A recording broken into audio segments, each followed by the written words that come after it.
When you search for anything in Safari on your iPhone, it defaults to the Google search engine.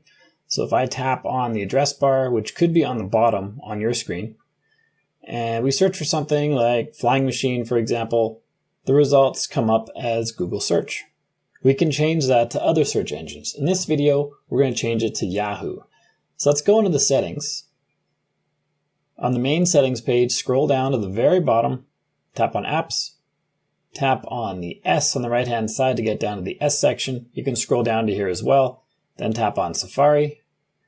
And here we see search engine set to Google. Tap on that, and then tap on Yahoo. And now, when we do a search, let's search for something different this time, flying cars. Now the results are showing up in the Yahoo search engine. There is no branding that tells you it's Yahoo anywhere. But we see Yahoo suggestions here when we tap on our search phrase. But it's definitely not Google, and I presume it's Yahoo, because that's what it's set to, and it's showing Yahoo suggestions. And if you're concerned that your iPhone may be tracking you and tracking your searches and everything like that, check out this video right here, which shows you all the various ways iPhone tracks you and how to turn them off, or at least limit them. And if you got value from watching this video, like and subscribe and let me know, and I'll see you on this one.